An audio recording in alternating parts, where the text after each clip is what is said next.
So here's the ideal work fit for each type. First, for the D, they care about goals and achievement. And I've seen Ds jump from industry to industry, role to role, and do something completely different. And sometimes they don't care so much exactly what they're doing. They just care about achieving something. They care about reaching their goals. They care about building something. The supportive person, a great fit for them is just being helpful, working on a small team and doing practical jobs. A team where people appreciate them, where they feel supported, where they feel like they're really contributing, and where it's a match for their values and they're doing something that they care about. For inspiring people, they love to spend their days in the world of ideas and the world of being verbal and persuading people. And usually it's persuading people of their amazing creative ideas.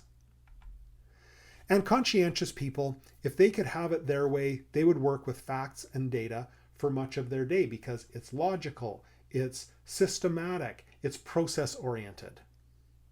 As a coach, I strongly believe that anyone can do anything. And I think it's not my job to say you can or can't do something.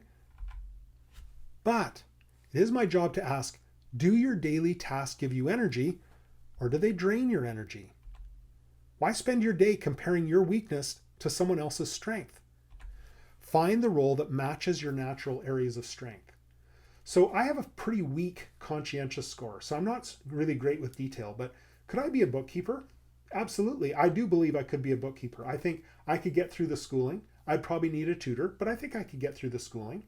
Then could I do the work? Sure, I could. Now, it would take me 2 or 3 times as long as someone with a high score in conscientious, but I could do it. I would make 2 or 3 times the mistakes that they make, and when I got home at night, I'd feel absolutely drained and exhausted, and I'd go straight to bed. But could I do it? Sure. But why would I want to do that? Why wouldn't I want to work in my natural areas of strength? Let's look at a fun example of 2 athletes in pretty different fields of endeavor.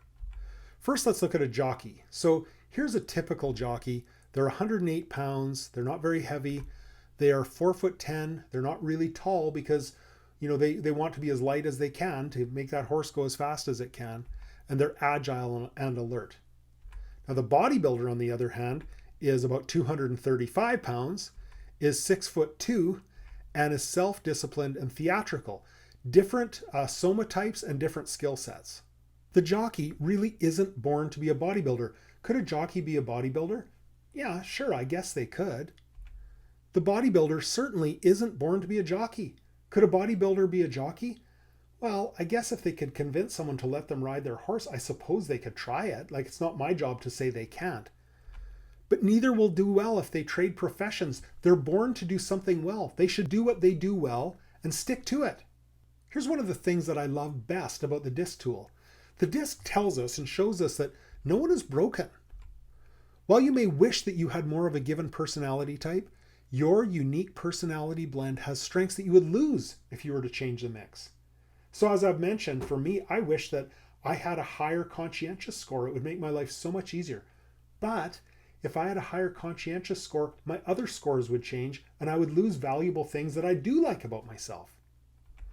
So I think the point is celebrate and embrace who you are. You have unique strengths that other types don't. You're not broken. You're made exactly as you should be. You just need to find your unique fit. And you need to work on and not in your area of weakness. Now let's take the 4 personalities and put them on a basketball team. And let's imagine that all of these 4 personality types were really great star athletes.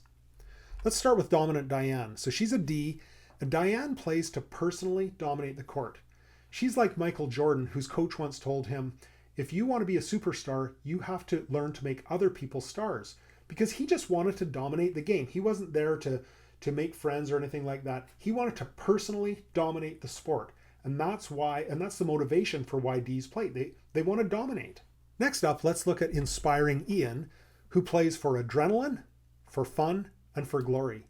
He just loves the thrill of it. He thinks it's a really fun sport, and he wants to get the glory for playing and for winning. So practice might be hard for Ian because practice just feels a lot like work. But when the lights are on, it's game day, there are people in the stands, suddenly Ian comes alive because Ian's on stage. So Ian is diving into the crowd to get the ball, and Ian is that clutch player. When there's 5 seconds on the clock, the coach says, give the ball to Ian. Ian will get us a 3-pointer. Get it to him. He's on stage. And so he plays for the glory as well. Next, we have supportive Stella, who plays because she's personally loyal to her teammates. She truly wants the team to win. She truly wants to contribute to the team doing its very best. So when Stella twists her ankle, she doesn't care about the pain. She says, "Coach, just put me in. I'll play through the pain. I just don't want to let my team down." And finally, we have conscientious Connor, who plays to become perfect at the game, who cares very much about the technical aspects of the game. And Connor is the player who stays after practice and does another extra 200 foul shots, because Connor's worst nightmare is being in a game and there's all these people watching the game, and it's Connor's up for a foul shot and Connor misses a simple foul shot from the foul line that everyone in the stands are thinking, I could have made that shot. Why wasn't I there? And everyone questions Connor's competence and he's accused of doing a poor job. And that's his worst nightmare. So he's going to do everything he can to become technically perfect at the game. You see, each player is great and plays for different reasons and with different motivations. Diane, Ian, Stella, and Connor, all good players, all differently motivated. Do you know the motivations of the people on your team? Do you know how to touch their hearts? That's what DISC can help you do. So how do you gain the respect of other personality types? Now this is an important one. You may want to jot this one down and put it on your bathroom mirror, because you need to ensure that your behavior is perceived as being appropriate to the situation from the other person's perspective. Because of course it's appropriate to you. The way that you act is appropriate to your personality type, but maybe not to others. If you're a D, it may seem perfectly appropriate to you to bark orders when the stress is on and you feel like that's your greatest strength, but you've lost the S, because the S says, that D doesn't care about people. That person has no credibility with me. Or if you're an I, it might be perfectly appropriate for you to come late to a meeting because you were talking to an important client out in the parking lot, but the C looks at you and says, that person has no credibility. They can't even be on time for a meeting. So you just have to make sure that your behavior is appropriate to the personality type of the person that you're interacting with. Now let's look at the whole DISC model and let me explain it to you. So first, on the top, we see the D and the C are task focused primarily. You see that in blue? D and the C tend to be task focused. It's not that they don't care about people, they think first about task. While the I and the S are primarily people focused. Not that they don't care about task, but they think first about people. The D and the I in green tend to be proactive. That means they want to go out and shape the world in their own image. While the C and the S tend to be reactive.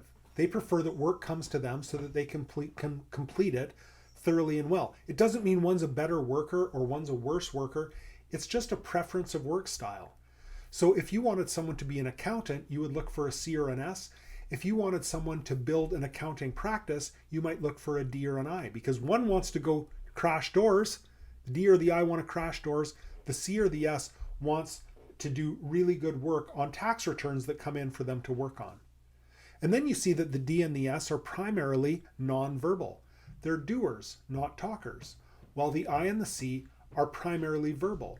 They talk a lot around different things. The I tends to talk around anything interesting and fun, while the C tends to talk around task.